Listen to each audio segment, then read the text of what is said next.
રાતના 11:15 વાગી રહ્યા છે ને હું હજી પણ મારા ઘરમાં કચરા કાઢી રહી છું. એનું કારણ છે પાર્લરમાં હમણાં કસ્ટમર છે. 2-4 દિવસ હોય છે કમાવા માટે તો બધું ભૂલી જાય છે કે બસ કામ એટલે કામ કરવું પડશે, પછી તો હાથ ઉપર હાથ રાખીને બેસવાનું જ છે.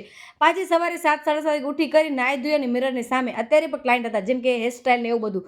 તમે બધા કહેશો કે દિયા તું રૂગી આવી ટાઈપની હેરસ્ટાઈલ શું કામ કરસ, તો અત્યારે આ ટ્રેન્ડિંગમાં છે, આવું બધું હાલે છે તો હું અહીંયા કને કરું છું. અને મારી સોસાયટીમાં આ ટાઈપના વર્ક જ હોય છે, જેમ કે સિમ્પલ બધું, વધારે કોઈ હેવી કાંઈ કરાવતું નથી. તો બસ મેં એ ટાઈપનું એમનું વર્ક આપી દઉં છું.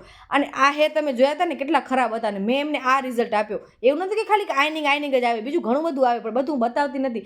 પછી મને થોડીક દાદરની પ્રોબ્લેમ છે, તો સાંજના હું ગઈ હતી મારી ટ્યુબ લેવા માટે. અને જે તમે લખપતનો વિડીયો જોયો તો એમાં હું બોલી હતી કૃપા હિરોઈન, તો આ મારી હિરોઈન આજે ઘરે આવી હતી મારા પાસે, એને પણ આઈનિંગ કરાવી હતી. મને બહુ ખુશી થઈ કે હવે આજકાલ મારી ફેમિલી મેમ્બર્સ પણ મારા પાસે આવે છે ખુશીથી. પછી મારા પાસે હમણાં છે ને થોડાક નાઇટ સૂટ ને બહુ ઓછા થઈ ગયા છે, તો પતિદેવ મને કે દે તું એકને એક કપડાં પહેર્યા રાખસ નહીં, મને નથી ગમતું. અને આ નાઇટ સૂટ મને બહુ ગમતો હતો, પણ આ પતિદેવ મને પહેરવા નહીં આપે, કેમ કે મારી થોડીક બોડી વધી ગઈ છે તો થોડુંક ખરાબ લાગતું હતું. તો બસ મેં કીધું ઠીક છે, ચલો પતિદેવને ગમે આપણે ગમે, એના ખિલાફ ન જઈ શકું. પછી આ બધું સ્લીપર ને એવું બધું જોઈ હતી, પણ એવું કાંઈ મેં ન લીધું. અને બસ મોલમાં ટાઈમ પાસ કરીને મેં પતિદેવને કીધું કે ઘરે જઈને જમવાનું હું નહીં બનાવું આજે, તમે મને કાંઈક ખવડાવી દો. એમને આ મંગાવી દીધા ઢોસા ને એવું બધું. આ ઢોસાનું નામ હું ભૂલી ગઈ છું, કેમ કે આ પતિદેવ આઈ થિંક પહેલી વાર મને મંગાવીને આપ્યો હતો, પણ તોય પણ મેં ટેસ્ટ કર્યો, બહુ મજા આવી ગઈ. પણ મને બસ ઘરે આવીને પાછો ઓર્ડર હતો, તો મેં આ ટાઈપની પછી હેરસ્ટાઈલ કરી. હવે હું નવું શીખું છું, જેમ જેમ આપણે પ્રેક્ટિસ થતી જાય એમ શીખશું. ચલો હવે કાલે મળીએ, બાય. કેવું લાગી હેરસ્ટાઈલ કહેજો ભાઈ કમેન્ટ.